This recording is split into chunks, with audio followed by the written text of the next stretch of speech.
All righty. Good morning, everybody. Happy new week. I hope you're doing amazing. I am super excited. This morning, I've got someone we're talking to actually that is not my author yet. I say yet. But I met the gorgeous Terri 4 years ago at one of our masterclasses, and she was working with one of our other authors, Francesco, who we collaborated around masterclasses, and we reconnected recently through networking and all those bits and pieces that you normally do in business. And we thought, let's catch up, see what she's been doing. I mean, she's built an amazing business over the last 4 years, and today's topic is dreams into reality. So Terri, thank you so much for joining me this morning to have a bit of a chat about that. Thank you. Happy to be here. Amazing. Very exciting. Yeah, it's super exciting, and like I love seeing people grow, because when we met, you were only just starting out, and you've done some amazing things over at your end. So guys, let me give you like the official introduction, and then we get stuck into the content. This is a little bit of the backstory of where we've come to, and you can see behind Terri, she's got her business 10,000 Dreams, and we'll talk a little bit of what all of that means. All right, so Terri Adams-Munn started 10,000 Dreams after realizing incidental guidance she was offering to business contact was transforming the way they operated and the goals which they were reaching. Having grown up in a rural family in Queensland, ever inspired by being surrounded by people who live their dreams every day, Terri discovered her own dream and passion beyond loving her family was to guide others through the process of clarification, not just of personal goals, but also practical steps to arrive at that new lifestyle. Terri's experience in the personal development world started early, beginning with pulling self-help books out of the library as a socially awkward 15-year-old at boarding school. She's a lifelong learner, up-leveling every day to build better relationships and enhanced business approaches. Terri shares her myriad of skills with those in or starting small businesses, helping her clients to create their own lifestyle success stories through identifying what they truly want out of life and helping them create change needed to bring their dreams into reality. All right. Amazing, Terri. I know when you and I connected and you told me about the tree thing, tree metaphor, I thought it was very, very interesting. And I can see, as I said to you, I can see that tree on the cover of your book in the future. But if you want to maybe start with that, tell these guys who are listening about the tree metaphor, because it makes a lot of sense when you share it through a story. Sure. So I've just got an A4 of that here that I can show to people. So I refer to this as the Dream Tree Framework. Now, this is, it's an image that I had. Let me just take it out of the package because it's a little bit shiny and awkward to see. So I call it the Dream Tree Framework. The analogy comes from a gum tree, given that, like I said, as you said, I grew up in rural Queensland. But a gum tree is a tree of life analogy with a fence connected to it. So if you look really closely, the tree trunk is actually being used as one of the posts in the fence in that image. Now, if you're ever out in Western Queensland and you go along, and particularly with the older fences, boundary fences and stuff are often just the trees are there. Rather than get rid of them, you build around them and use them as a part of the structure. Now, why is this important in terms of how I'm going to start with the analogy of the tree and then pull it into how it works with us as human beings. If you look at any tree, right, normally you'll see this, okay, you won't see the root system, you'll see the ground above where you've got lovely strong trunk, you've got the canopy of whatever that tree is creating, and in this case, obviously it's gum leaves and there would be nuts and flowers. There's a couple of busted branches, this tree has lived, not every branch is perfectly straight. Actually, not a single one of them is perfectly straight. It's a tree that is, in my opinion, incredibly beautiful, but there's evidence of life there, of the struggle of the journey, right? But it's still flourishing. It is still creating, the beautiful leaves, etc., that it's designed to create. Now, the thing is that if you think about a tree, well, anything within your garden, any living thing, how strongly this tree performs in terms of when it weathers different weather conditions, etc., will depend on how well nourished the root system is. We've all seen through the droughts that we had fairly recently that, some really big, hugely established trees gave up in amongst that because the stress on their root system with not getting enough water, not getting enough nourishment, ended up killing the entire tree. Now, if you think about this as you as a person, right? You're the trunk of the tree. This canopy is the life that you're creating, right? A gum tree is not ever going to produce oranges, right? So us as human beings are not ever going to produce something that we're not actually truly designed to ever create. However, how well we create our canopy, or how beautiful our life is, how happy we are, how successful we are, how much we fulfill our own dreams and create the impact and legacy that we're actually put on this earth to create, will depend on how well we feed our dreams. How much, because our dreams support everything. They are what we think of internally, and then with the work that we put in, we bring things into reality. Most of us right now are living the dream life that we had sort of 4 or 5 years ago. So how well nourished your dreams are, how clearly you define them, how much you are connected to them, will determine how effectively you actually create the life that you truly want to create. Now, here's the thing. So for me, I had this little kind of epiphany when I was about 42. I'm now 47, of what it is that I was actually here for. And 12 months later, I started my business. My family, like in my family, I'm the weird one. Everybody else are cattle graziers. They've known since the day they drew breath what they were going to do. I watched my little brother as a 2-year-old mustering cattle in the spare room, right? And it's just, that's his entire life. What he's doing now as a 40-year-old is what he was doing as a 2-year-old, but in real form, right? Because he has always known what his dreams were and exactly what he wanted. And so by being able to follow that path, he has always lived his dreams. And honestly, nearly every person who's involved in the agricultural industry like that they are living their dreams. They might not be getting some of the results that they're chasing, but there's a core part of what they're doing that is really so in tune with their soul and their sort of life purpose.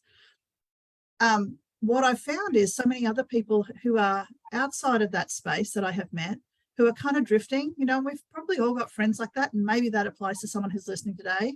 If you're not really happy, or if you're not really driven with what you're doing, because quite frankly, when you know what your dreams are and you're chasing them, you cannot do anything but be motivated.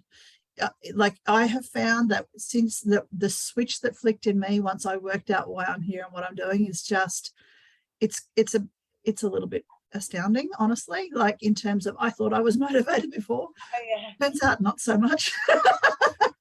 But my big thing is about get clear on your dreams, get clear on what it is that you want for you as a human being, so that the life that you create is exactly what it is that you're looking for. Now, through that process, you're going to have to put some boundaries in place, right? Often you look at a boundary fence that's, on a cattle place somewhere, some of them are incredibly beautiful and old and rustic, but they're not actually really serving their purpose of keeping the stock where they need to be, right? And actually acting as a boundary fence. And then you see these other ones that are brand new, fresh posts, beautiful wire. That no livestock is going through that and into a place where it's not supposed to be, right? Similarly here, as a human being, when we go through this process of changing or you're going along a path and you decide that you need to shift, you're going to need to put some new boundaries in place. We're going to need to get the people around us to understand what it is that where the change is that you're heading for, and help them to come on board with you as well. And this whole thing about boundaries comes into being able to actually take those dreams and turn them into the reality that you're looking for. I love it. That summarizes everything that I do, basically. It's wonderful, and it's so easy to get, and you stop and you think. I think through stories and analogies, we start to kind of make sense of what things mean for us. And someone's mentioned here, they loved that particular analogy, and I love the last bit that you said around the boundaries. Because when you want to start doing something, you need to stop doing something else. Yes. Or you need to, say no to particular things. And absolutely. You can't do it. What is it? You can do anything, but you can't do everything. You can't do it all at once. And part of my story was that for 15 years, my primary focus was being a stay-at-home parent for our kids. My husband was our primary breadwinner and worked shift work or FIFO kind of work for all that time. And so I was the present parent, and that was what we wanted in terms of how we raised our children. But as I've stepped into creating this business, there's some fresh boundaries that have needed to be installed, and it's been a process. It's still a process. So let me ask you then that question. Do you find the people who come to you are kind of like the old version of you, who's transitioning maybe from being a stay-at-home parent, wants to move into, because I find that a lot of people can feel empty that once their kids start to be really independent. I mean, and that happens from early on. I've got an 11 and 13-year-old who are so independent that I hardly see them that often now, you know. It's not like when it happens when they're 18 or 20. I think it's once they're kind of it's in a the transition. Yeah. Right. So is that, you know, and so what are the people, the women, or is it mostly women you work with, right? Mostly women that I work with. And absolutely, it is people who are taking that essentially as our kids, in my experience and in most of my clients, as your kids get that little bit more independent. So like your kids are, I'm assuming they're still both primary school at the moment. When you go into high school, there's a whole nother level of like sort of, you know, where they are growing their own wings and spreading them a little further and need you a little bit less as a parent, in my experience. And that's really when you know, my youngest is now grade 10. So, you know, when I got this started was like around that time when he was transitioning from primary to high school. So absolutely, it's when, for whatever reason, you feel like you have this next level of kind of freedom in terms of not being as needed by your children. So then you can step more into your personal power as just as an individual human, as opposed to the human plus the mother plus the wife plus the you know. And it's all about the as helping people to work out what it is that they want. Because for me, when I became a parent, and for all of my clients, it shifted everything. And so when I first was talking to someone about what I wanted with my life after I'd had my kids, I couldn't actually tell people what I wanted, because I lost so much. I invested so deeply and so much into my kids, and my family became such a strong focus that I lost enough of me, that it was when someone asked me what I wanted, I didn't know. And so I had to go through this whole process of redefining who I am as a human being, so that I could move forwards and be happy and content and successful in my own right, separate to all those other roles that I play within my world. And so yes, that's exactly where my clients are as well. They're on that same journey. Yeah. So you mentioned the word process. Okay. So let's for people who are listening, let's give them some practical things. You know, maybe 2 or 3 practical things. Where does someone even start? You know, I know they can certainly connect with you and you facilitate that. And guys, seriously, it's really, if you can't do this on your own, which I believe on my journey the last 12 years, I've had mentors and coaches that can see what I can't see. Okay. And I would advise you get someone to facilitate this process with you. But let's maybe do it yourself at home kind of. Where did someone start? Like, you know, obviously you do this all the time, one-on-one and in groups. Give us some tips. So my suggestion is start with unpacking your past. Now, because what I often find is people come to me and go, I feel like I've done nothing with my life. And they'll be like 30, 40 odd years old, right? And I'm like, I'm going to disagree with that very respectfully. And so one of the first things I get people to do is to find themselves a beautiful journal and a beautiful pen, because we've got to get some ideas out of our head and onto paper. And in our dream world, there's no such thing as scratchy pen and crappy paper, right? It just doesn't exist. So be nice to yourself, get some nice stuff, and sit down and I get people to do what I call a dream dump and get all the dreams that you've ever had. I don't care whether you've achieved them, whether they're completely irrelevant. Anything that you ever thought you ever want to accomplish, take it out of your head and write it down on a piece of paper. And I suggest starting with putting aside about a half an hour. Give yourself a nice cup of tea, nice background music, you know, set the mood so that you can, and just focus entirely on yourself. Put your phone in the other room so you can just get rid of those distractions.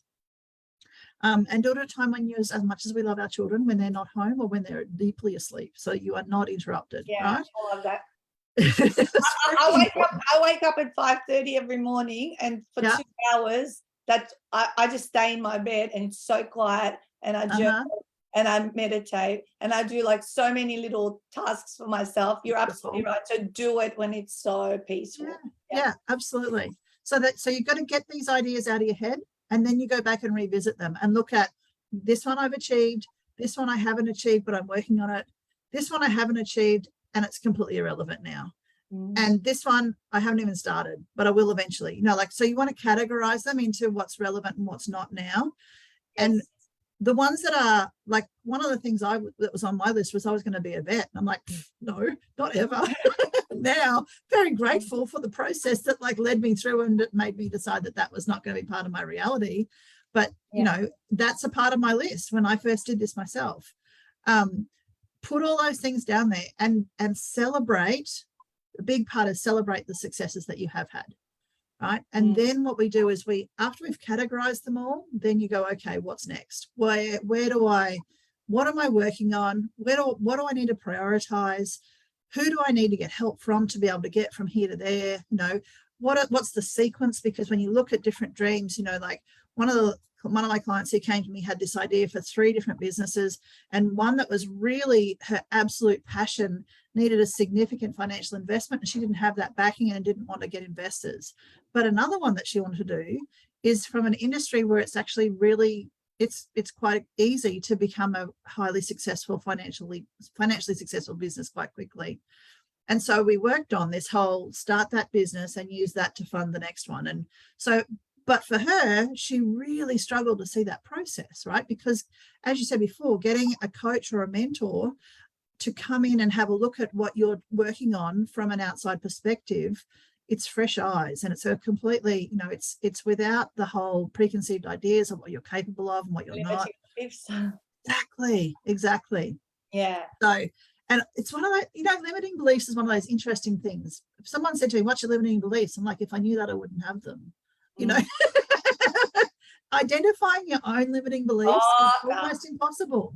You need someone else to call you out on them, and that's where a coach comes in, or a mentor, whoever you work with, right? That's something that they've got to be good at. Otherwise, quite frankly, I don't know why you're paying them or investing that. If it's you know, a contra thing, then I don't know why you're investing the time with them.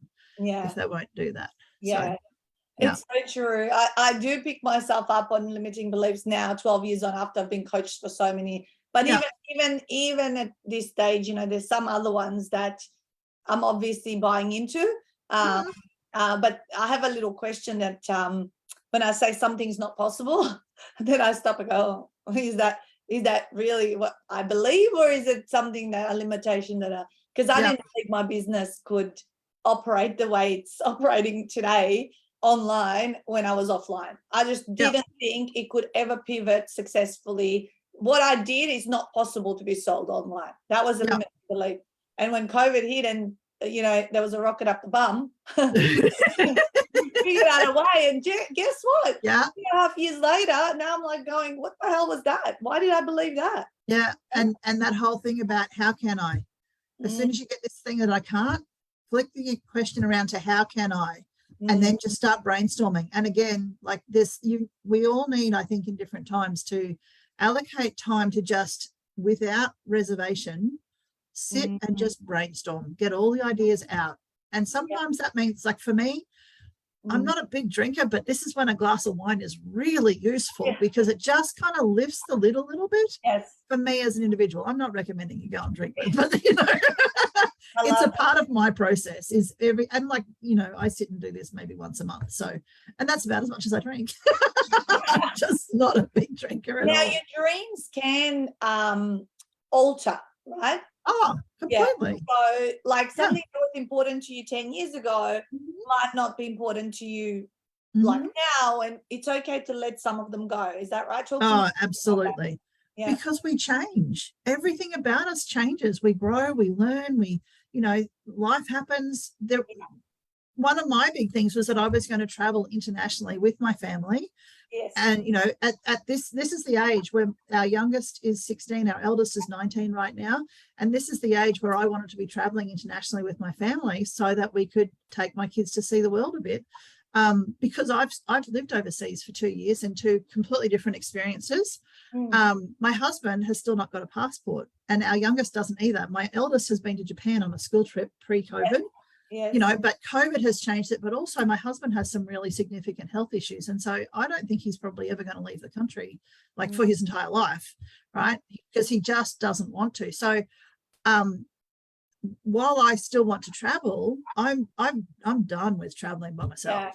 I don't want to do that anymore. So, you know, the fact that those factors play in, maybe I'll travel a little bit, but certainly not like I was planning. because that's just my world. Mm. You know, it's different now. Just adjust it, you know, and different things light us up at different times in our lives at different stages, right? Yeah, I love it. So tell me a little bit more. How do you work with women? How do they find you? You know, what sort of, how do you facilitate this process for them? To answer the first question, to find me, Facebook honestly is where I am the most active with all the different platforms. I do though also have my website 10,000dreams.com.au. You can contact me through there. There it is. There it is. 10,000 dreams, guys, all in words, not numbers. .com.au, and there's Terri. She's got her events up here. I think you've got something upcoming. Yeah. You know, your dream board workshop you were mentioning. Yes. So my next one is on 10th of September. So that's a half-day workshop that I run as a hybrid. So you can either join online or in person, because again, I had that massive struggle through COVID, because on top of the whole lockdown, I was also dealing with vestibular migraine, so I couldn't walk in a straight line. That was interesting. So I went for a really long time with running no events whatsoever. Anyway, I now, like I said, run them as hybrid, so you can, if I live near Toowoomba, Queensland, so if you can join me in the room, you are more than welcome, and I love that. And if you need to be online, then that's okay too. We just, you know, facilitate the process and include you in the conversations. And it's different, obviously, in the lead-in, getting ready for the workshop. But the half-day workshop takes you through a process where we touch on a whole bunch of things that often you'll need to come back to finish, because it's, you know, half-day workshop, you can't get into incredible depth. But by the end of it, I teach you how to create a really effective dream board. So you've got a really strong physical representation of the dream life that you're working on creating. And I also teach you how to use that, because so many people will have dream boards or vision boards and they chuck them in a cupboard and forget about them and wonder why they don't work, right? It's a tool. They don't work unless you make it work. So there's stuff in the process. So that's kind of where people will often come in to kind of get to know me a little bit and work out whether or not I'm the right fit to help them go where they want to. From there, we're going to one-on-one or group coaching, depending again on what are the needs of the individual, and where they're sitting, how clear they are. And that's something that we work out together and, you know, go through the logic of what fits and what doesn't. And then I also run retreats. So once a year I run what I call a Big Dreams retreat. So it's kind of like the Dream Board workshop, but 4 days of deep dive, getting really into the nitty gritty. I take you away on a weekend where everything is already taken care of. You don't have to touch your wallet the whole time. You can go to a restaurant and shop down the left-hand side instead of the right-hand side, right? Because it's already included. It's already taken care of. So I want you to give you little experiences of that next level life that you're working on creating, so that it helps you to kind of get into that whole thought process. And then because what I'm wanting to do is when you get back home again and life happens, that you can see beyond it and you can see where you're going, so that you can continue on the path with more clarity and more confidence and get to those results with more efficiency than what you would have beforehand. Because so many of us get so distracted along the path. Because there's so much more life to live after your kids grow up as well. If you're a parent, and you know, even if you're not a parent, I believe life just gets in the way. And if you're not a person, which a lot of people don't set intentions, goals, and dreams, actually, it's been said that more than 95% of people don't.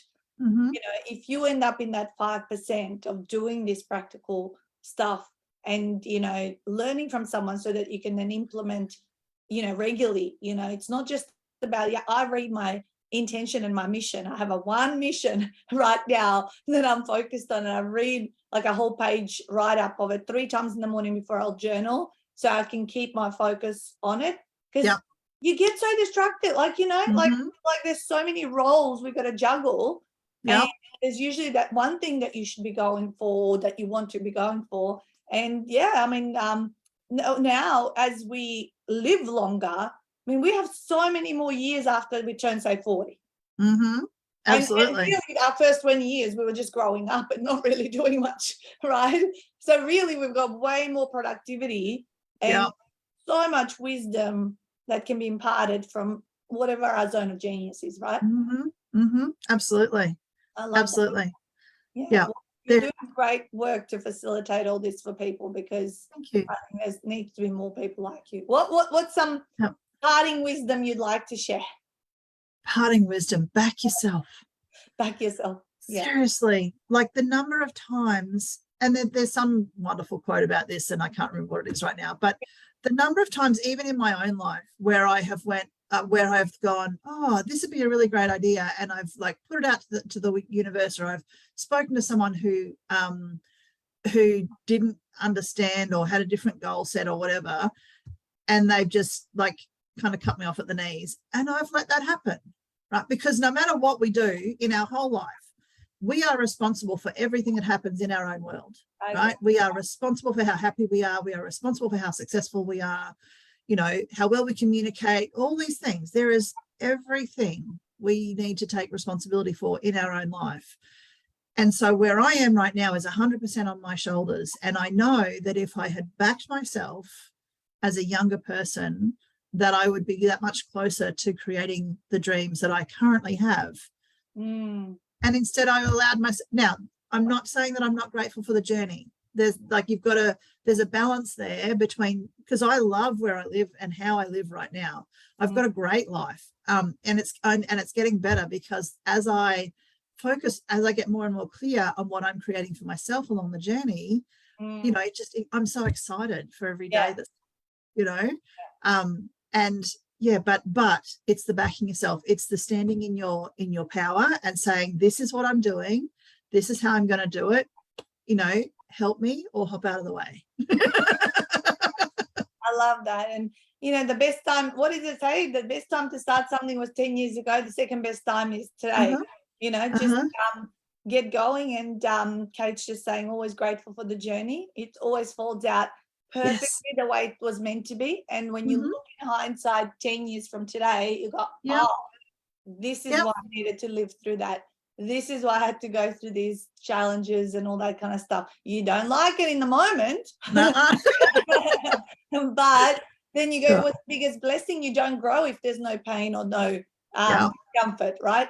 Yeah, absolutely. And you think about that image that I shared, you know, the beauty in the tree is in the, you know, wobbles in the branches and the little bits of, like, that's what it is that makes it unique and gorgeous. So the same thing is for our lives, you know, that the journey is what makes us the amazing humans that we all are right now. And as we go forwards, we can become even more amazing as we get into actually creating that, you know, that whole, you know, the life that we truly, truly want, the dream life. Yeah. I love that. And spend some time, guys, today. If you listen to this live, you know, and you've been here with us, do it this afternoon, do it tonight, you know, like, don't delay. I love these conversations. Like, I'm going to go and write some more shit. Write some more in my journal next to my bed. I've just got this awesome new bookshelf that's a rotating bedside table with books and journals. So I've all made it all really easy to access now. No drawers, you know, grab the stuff and start doing it in the morning. So thank you so much for bringing this conversation. It's a great reminder. If it is, or if you've never done it, do it now. You know, get in touch with Terri if you want to experience some of her stuff that she does. It's always just, I think you would be doing it. This is kind of you gifting yourself something, right? I totally believe that. It's, you know, it's your turn. You know, if you haven't given yourself, you know, gifts of time and to do this work, then go and do it. All right, that's what I would say. Very so I really important. No, that's one thing I wanted to mention is, if you are in a significant relationship, it's an amazing thing to see couples do this together, because you are each individual humans. I'm going to show you. We got this book. It says, Go Where You Feel Most Alive. And Stuart and I, we were away on a weekend, like about 5 weeks ago. And we wrote 5 years time, July 2027, 2 years beautiful. time, 1 year time, by December 22. So we've done this whole thing. Wonderful.